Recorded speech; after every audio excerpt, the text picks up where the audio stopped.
Hey, physics students, I got a question here from number 8 on our momentum, or excuse me, chapter 8, and it's number 48, and it's even a pretty, not only a challenging problem, so I can see why I got the questions, but near the end, it's kind of interesting because when you get to some numbers,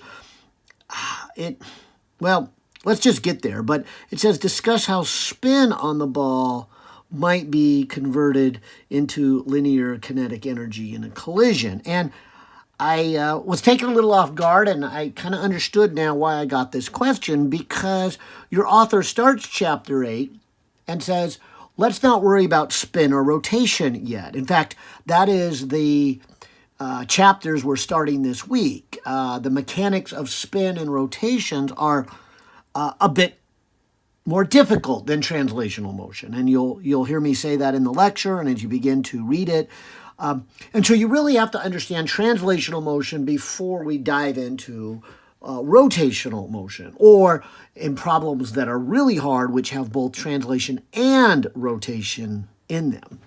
Anyways, I find it very interesting that the author here in chapter 8 says, oh, we're not going to worry about that yet. Well, let's worry about that when we get into chapters 9 and 10. And then he throws this problem at you. And I guess I'm the one who assigned it, so I guess I'm as guilty as anyone. But it is a really good problem, but this is why I thought I better go ahead and make a video solution here because of that. Well, let's jump in the problem, because it is a long problem, and it simply says this, that a 5.5, and so maybe I'll kind of write 5.5 kilogram bowling ball, is moving at 9 meters per second, and then it collides with a bowling pin. Now, as we read on, we'll kind of see that the bowling pin must just barely get sideswiped, because if this is the original direction, and let me just put the mass of the bowling pin, 0.85 kilograms, collides with a 0.85 kilogram bowling pin, which is scattered at an angle of 85 degrees to the initial direction. So the initial direction, let me just take kind of the center of the bowling pin, would be heading off in this direction. And so 85 degrees is a very significant angle. Not quite straight out, but very much going across, and kind of looks like one of these strategies you would do when you have what's called a split. And so you have another bowling pin over here, and you want this to knock it out, so you can take out the 7 and the 10 pin would be the hardest of the splits. And so you really got to just hit the side of this and kick it on out sideways so that this pin can take out the other pin and you can get your spare. Okay. But that's a big angle to the initial conditions of the bowling ball, and with a speed of, and let me just make sure I get it right. I think I read that the speed of the bowling pin is 15. Let's see. Which is scattered at an angle of 85 degrees, okay, to the initial condition of the bowling pin, and with a speed of 15 meters per second. Okay, so A here says calculate the final velocity, that is both the magnitude and the direction of the bowling ball. So the bowling ball, as it kind of bumps here, angles off and has some new speed, let me call it V, and some scattering angle, let me call it theta. And that's what A is talking about. Calculate this final speed. Final velocity, see, because velocity would have both magnitude and direction. So we got to get the angle and the magnitude of the velocity of the bowling ball.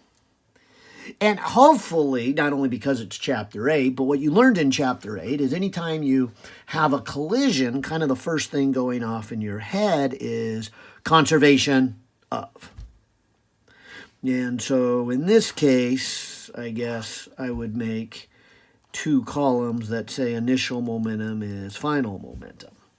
But also, we need columns that say not only is this true for the x direction, but it is also true for the y direction. And so that's what makes this a two-dimensional problem and makes it a little harder than the ones that preceded this, because we always had things colliding and they were one-dimensional. And so we could say initial momentum is equal to final, and we really didn't break it down into its components. But now we do. So let's look at this problem, and let's look at before the collision. So before the collision, and then let me put a kind of a grid on here.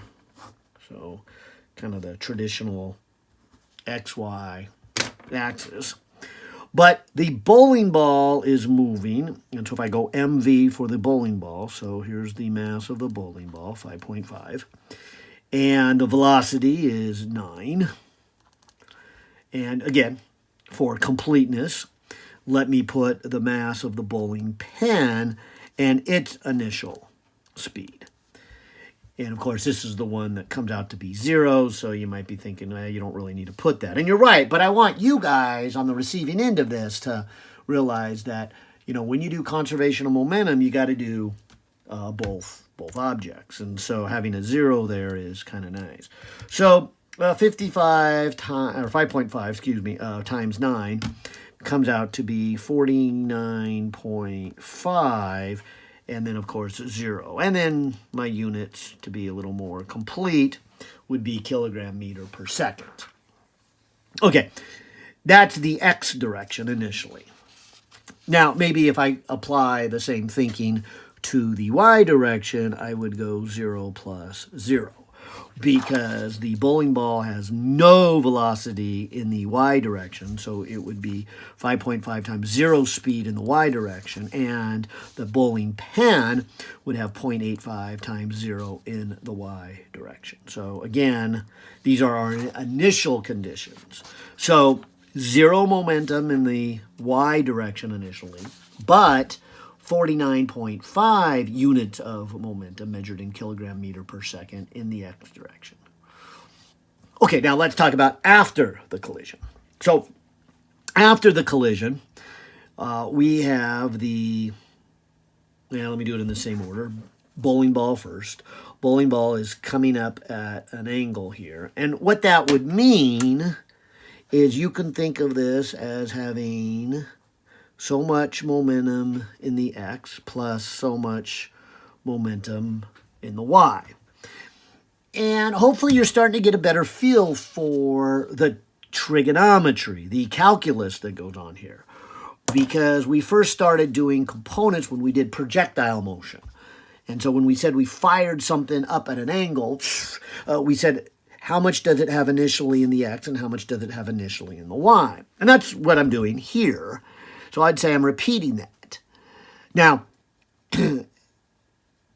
I think that was chapter 3, but it was certainly one of our earlier chapters. And then also we had components for forces. When we did Newton's second law, we would say add up all the forces, but we would say do it twice. Do it for the x component and the y component. So we've been breaking components up for quite a while now. And like I said, I hope you're feeling a little more comfortable at it. In fact, this really does match very much like our initial velocity components in Chapter 3. But this is the third time, and it is not the last, not even close to the last, when we have to look at components. So we're going to keep doing this, and I'll keep saying then that when you have a triangle, maybe I'll put it up here, and you have some angle, and maybe you call this leg A and this leg B and the hypotenuse C. The sine of theta is the opposite over the hypotenuse, which another way of saying the same thing is if you want to get the A, if you want to get the opposite leg, you take the hypotenuse and you multiply by the trig function sine. And then likewise, cosine of an angle would be the adjacent B over hypotenuse C. Or as I'm going to say it here in a moment, is don't forget if you want an adjacent leg, you take the hypotenuse and you multiply it by the cosine trig function. Okay, the reason I say that is because I want to know the momentum of the bowling ball after the collision, but I only want the x component. I want adjacent to the angle theta, so I want the trig function cosine. All right, so I would take the mass of the bowling ball, 55, or 5.5, and multiply by its speed, which we don't know. That's part of question A. What is that speed? And then we would multiply by cosine theta. And again, that's because we want a component. We want the adjacent component. That is done with the cosine function. And again, theta is something we don't know. So that term right here has two unknowns in it. Now, let me emphasize, when we do conservation of momentum, we got to add up the momentum, not only the x component of the momentum of the bowling ball, but also the x component of the pin. And then maybe I'll do the same thing in red, thinking of the bowling pin angling up. I can think of that as made up of a little piece in the x direction and a little piece, actually kind of a big piece, in the y direction. Okay? So what would go right here would be this component. That is, it would be a mass of 0.85. It would have a speed of 15. And we would want the component that is adjacent to this angle, which is 85 degrees. And I'll say it again. Remember, the adjacent piece is gotten by the trig function cosine. So I would want cosine of 85 degrees. So if I kind of simplify this a little bit, I would have 5.5, I would have V, I would have cosine theta, and I would have plus, and let me just check if I'm in degrees, okay. I'd have 0.85 times 15 times cosine of 85. And so this would be 1.11. And again, I did units of kilogram meters per second. Now, again, I can simplify this a little bit by taking this 1.1 and moving it over to here. So here is 4.9, or 49.5. And here is subtracting then 1.11. And this comes out then to 48.4, 5.5 V cosine theta. Now, maybe I should stop here with a little math lesson. Now, remember, I still need to do the same thing for the y direction, okay? Now, maybe I should label this as page 2, page 1. But I do remember a little bit of mathematics that you can't solve an equation with two variables with just a single equation. When you have two variables, you need two equations. If you have three variables, you need three equations. If you have four variables, you need four equations. So this is our algebra based upon the number of unknowns. So I say that because I did do some simplifying, and I think I should probably even do some more. But I do know that I cannot finish this problem with this step alone. With these two variables, I'm going to need a second equation. So I definitely have to do this. There's just no way this is enough. But I will go ahead and divide both sides by 5.5. So divide 5.5, because that will make this side then 8.80, and then it'll get rid of the 5.5, and then I'll have V over cosine theta. And I'll just box it for the moment, because now I've done as much simplifying as I can, but can't come up with an answer for what A is after. And of course, A is after both of these, the magnitude, so there's the V, and the direction, that is the angle. So that's good. I want to solve for both of these, but I need a second equation. So this is a good start. Let's then continue on to what we began with, which was the conservation of momentum in the y direction as well. So looking at the bowling ball and going through the same logic as our trig functions, I really want this component right here. I want opposite of this unknown angle theta. I want the sine. So I would do the 5.5 times v times sine theta. Okay? That's how I get the opposite component, as we talked about earlier. And then also, to get the y component of the bowling pin, I will put its mass, 0.85, its speed, 15. And again, the trig function sine, because it's going to be opposite of the 85. And I'm going to put a negative this time. Ooh, you ask, where does that come from? Well, if you look at the bowling ball goes right and up. And on a normal grid, right is positive x and up is positive y.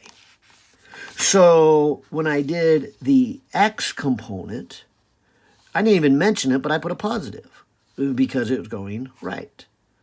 And then when I did the y component, I also put a positive because it's up. And so right and up are both positives. So I put a positive for the x piece because that's right. And I put a positive for the up piece because up is positive. Now for the bowling pin, it's moving right and down. And I'll say down, but I mean down in my screenshot. If this was a bowling alley and the bowling was coming from that, I guess the bowling pin would be moving back and to the right. But from this aerial shot, and using these grid, this back is my grid right, and this to the side of the bowling alley, to the right side of the bowling alley is down in my diagram. But the point is, to the right and down would mean to the right would be a positive in the x. So there it is. I put a positive. Didn't even mention it.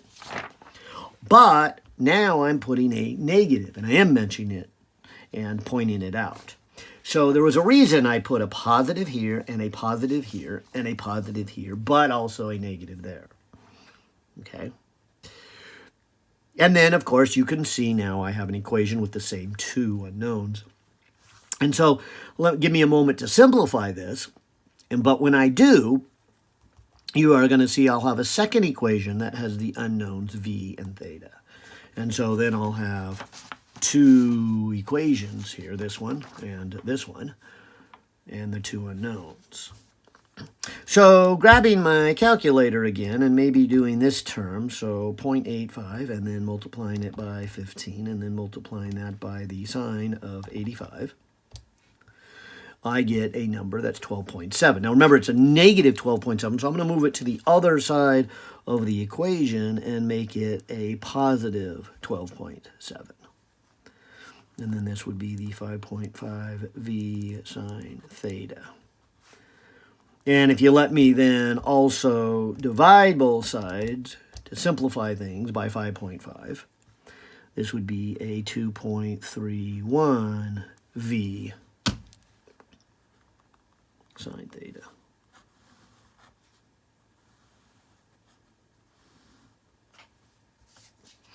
Aha, and so now I have two equations, two unknowns. And there's different ways of solving these. Probably the easiest one to understand is substitution. So I'll do that and probably just kind of remind you, of what you did in your algebra class is that, when you had something with two unknowns, two equations, two unknowns, you would solve the first one for one of the variables. So let me solve this one for v. So this would be 2.31 divided by sine theta equals v. And then you would substitute that in to the first one, and of course that would then completely eliminate that one variable, leaving you with an equation that has only one variable, which you can solve it. So in this case, the one I'm going to eliminate is velocity when I take it here and substitute into there, and what I'll be left with is the variable theta. So let's see what happens. So I'm going to take this 8.80 equals, and in place of v, I'm going to put 2.31 over sine theta times cosine theta. And so see how that substitution leaves me with no v. So I've combined the two equations together and have eliminated then the v. And at the risk of doing, I better not. I'm going to say too many steps in one shot. Let me just do this. Let me take the sine and move it over and cosine and move it over. And I have chosen to go that direction with the unknown because sine over cosine is going to reduce to a tangent. And then, of course, on the other side, I'd have the 2.31 and divide it by the 8.0, which, grabbing a calculator, 2.31 divided by 8.80 is 0.2625. And kind of squeezing it here in the bottom, we can get the angle by taking the arc tangent of that last answer and get about a 14.7 degree, what we'll call scattering angle of that bowling ball. And so coming back up to our original picture, we're at about a 14.7. And I might say this is probably very significant on rounding, and so it wouldn't surprise me if the solutions were 14.8 or 14.9 or 15.0. In fact, maybe I'll look it up and see what they have. Oh, well, I guess I won't be able to do that till after the video here. Okay. So I'm going to assume I'm on the right track here. And then, of course, the other part of it is to get the velocity. And so once you have the angle, you can put it back into any equation, like this one, which has the angle and the velocity, and solve for velocity, or this one here. Well, in fact, that one there is this one, so why don't I do that? This would be 2.31, and if I now divide by the sine of the 14.7, that would give me the velocity. So 2.31 divided by, what do we say, sine of the last answer. Oh, hit the wrong button. All right, let's try that again. 2.31 divided by sine of 14.7. And it looks like 9.10 meters per second is the speed after. So I think we have successfully answered this. Calculate the velocity, that is the magnitude and the direction of the bowling ball after the collision. There is its speed, and there is its direction. Now, hopefully, this number is bothering you. Because notice that the velocity of 9.1 after the collision is actually greater than it has before the collision. And so somehow this bowling ball sped up. Worse still, it sped up at the same time it was actually transferring some of its energy to the bowling pin. I mean, that should be, at this point in your education, very bothersome. And let's keep going with these calculations, but that's the start of this author's saying here. Linear kinetic energy is greater after the collision. Discuss about spin. And so I'll just leave it hanging for right now, saying this is really bothersome. That the bowling ball sped up. It hit something, gave some of its energy to something else, and is still going faster. How is that not a violation of conservation of energy? How does that even make sense? How did it speed up, and why isn't this a violation of conservation of energy? Well, let's keep talking here. So let's go on to B. B gives you this chance to kind of address this. Is this an elastic collision? Now, this gives me a chance to describe the word elastic. Elastic means that the kinetic energy before equals the kinetic energy after. So let's talk about the kinetic energy before. I'll go K sub I and go 1/2 mv squared, and a second term to represent that I'm talking about both objects, both the bowling ball and the bowling pin before the collision. Now, the bowling ball has a mass of 5.5 before, and is traveling at a speed of 9 before the collision, whereas the bowling pin has 0 speed before the collision. And with this calculation, 0.5, which is, the 1/2, times 5.5 times 9 squared gives me a kinetic energy of about 223.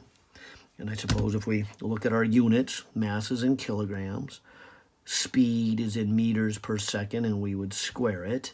And that is the equation for a joule, or the unit for a joule. Okay, so this is saying that we have 223 joules of kinetic energy before the collision. Ooh, off to page 3. See, I told you it's a long problem. We're 27 minutes into it.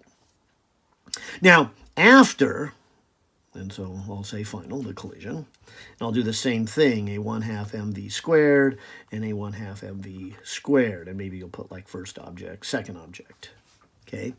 So this is the part that I was saying, the bowling ball,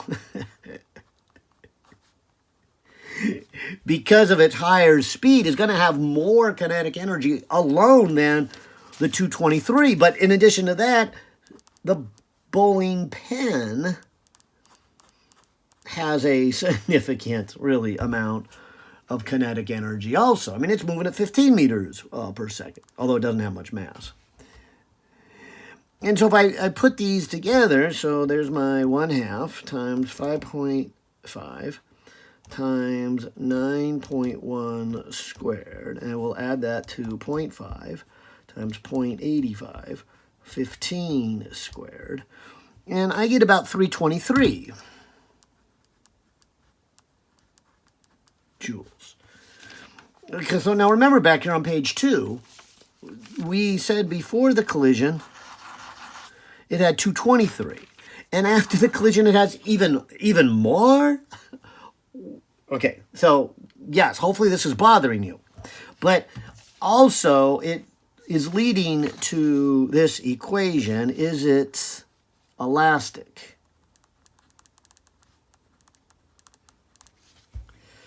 Well, what does elastic mean? Elastic means that the kinetic energy, not total energy. Remember, total energy is always conserved. But if you have an impact with something and you don't make any heat, you can have the same kinetic energy before as after. And if that happens, it's called elastic. So part of me wants to say no. Well, but I'm also haven't talked about spin yet. So I'll just say quasi-no. Because quasi-no, really what I'm saying here is, no, this is not the same. And to be the same, I'd call it elastic. Now, if the kinetic energy is reduced a little bit, that's because some heat was formed. We call it inelastic. And this is definitely not inelastic. The final kinetic energy is not less than what we started with. Things that have more energy at the end than they start with is referred to in a term that is not even covered in your book. They're called superelastic. And to be superelastic, you have to have energy added from somewhere else because, otherwise we're looking at this right now saying, this makes absolutely no sense. Where did the energy come from? How can you possibly have that? There is this principle called conservation of energy. And yes, we need to talk about that. But I guess I would put this, at least temporarily, under this category of superelastic, because there really is more kinetic energy, and I'm going to then start saying linear kinetic energy, than before the collision. But there is a component here that I've been saying all along in this video that is a little unfair to ask of you, and part of my motivation of doing this was to say, well, what about the spin of a bowling ball? Because a bowling ball, as you know, has not just a translational motion, but has a spin to it. And we have not gotten to spin, so it's not fair to ask you about spin.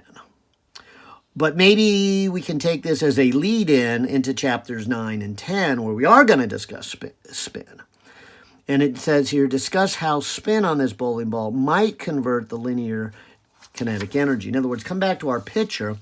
What if this bowling ball, in addition to going along the floor of the bowling alley, was given a spin, and there's a lot of different axes a bowling ball can roll around. Let me grab something here off the corner of my desk that might be useful to kind of see. And so if I were to take what you might call the equivalent of a bowling ball, and so it's moving along, but I throw it down, and so it's kind of, I give it a lot of push, and the bowling ball lands, and so it's zipping along, and really it's kind of sliding, but at the same time, I gave it a spin like this. And if I let maybe this speaker be the bowling pin, and so along comes the bowling ball spinning, and when it hits the pin spinning this way, it might grab some traction there, and that's what gives it a little extra thrust, a little extra grip and push off the bowling pin, and take this spinning energy and convert it into a linear kinetic energy. Now, of course, at the same time, it would be then pushing this pin off this way. And that spin can be very valuable in the game of bowling because by spinning it there, you're actually not only kicking the bowling pin sideways, but the spin kind of pushes it back a little bit so that it can hit the number 10 pin, if this is the 7-10 split, and you hit it off. And so this spin is absolutely a skill that I don't have that can hit this, and then when it hits, the bowling ball actually goes a little faster, of course, off into the gutter, so that doesn't matter, but then the pin goes shooting off and almost straight across, hitting the other pin or the other pins that are on that side. And so it's kind of impressive. In fact, if it's done just right, sometimes it can come across and hit the 10 pin here, and or do I have the 7? I'm not sure. I might have the 7-10 backwards. I think from the air, 1, 2, 3, 4, 5, 6. Yeah, so I think this is 7, 8, 9, 10. And then the 7 goes shooting off almost straight across to hit the 10. But if you can hit the backside of the 10, you might even get it to bump upward. Not a great idea, but if you got it, but you should be shooting for these two if those were here. So maybe that was a bad idea. Forget that. I shouldn't be talking about bowling. I know very little. But what I am trying to say here is this right here. Where'd the kinetic energy go? Right here. This kinetic energy probably, I'm just going to add an extra 100 here to say there's really more kinetic energy than meets the eye than was first listed. And so this kinetic energy is what we will talk in the next couple of chapters as a rotational kinetic energy. And so really the kinetic energy before the collision is 323. Now remember, our calculation for after the collision is 323. Of course, there too, we're ignoring the rotation of the ball afterwards. But taking that as it will, let's say all the rotation, spin of the bowling ball is gone, I would then say that the kinetic energy before, including the translation and rotation, okay, 323, is the same after. And so I think that maybe the best answer, including spin, is to say that this is an elastic collision. It's not really gaining any extra energy from like might happen if you had a collision where energy can be added, like two things came together. Maybe there was like a spring between these, and they came together, and then they hit, and then the spring ejects them. Ding! They go flying off at even faster. So there was energy added to the system, or maybe a docking station with an explosion, you know, and the two spacecraft go flying off, and then they can have more energy than they had coming in, and so that would be a super elastic collision. But I think it's probably when it's all said and done, and we include spin and the kinetic energy associated with spin, I think we need to call this an elastic collision. So I think the best answer is elastic, and so I'm going to look up the answer and see what they say about elastic. I don't think they'll say super elastic. I know they won't say inelastic. But it's like I said, maybe this is good, giving me a chance to babble on about spin, since that's what we're leading into. But also to kind of forewarn you that probably it was not an ideal question for this section, because the author started the chapter saying, "No, let's ignore spin for this chapter," and then we get this problem. So that could be a little twist on you. All right, well, I hope I didn't babble on too much. It did take me a while, 37 minutes, but I knew it'd be a long one, and I knew I really wanted to kind of address the complications here. But it is a really good two-dimensional one. This would be a much more direct problem had they not worried about spin. Let's say this was a, what's that game you see in the Winter Olympics?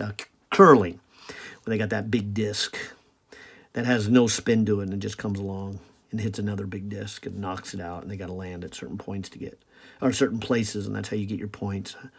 Yeah, this is more of a curling game, or shuffleboard for us people without snow and ice. Shuffleboard, yeah, which, again, old people's game, so it's probably not very common to you, but I can't really think of anything that would make nice collisions on a frictionless surface that doesn't have spin, because bowling balls do, and the game of billiards does. All right, take care.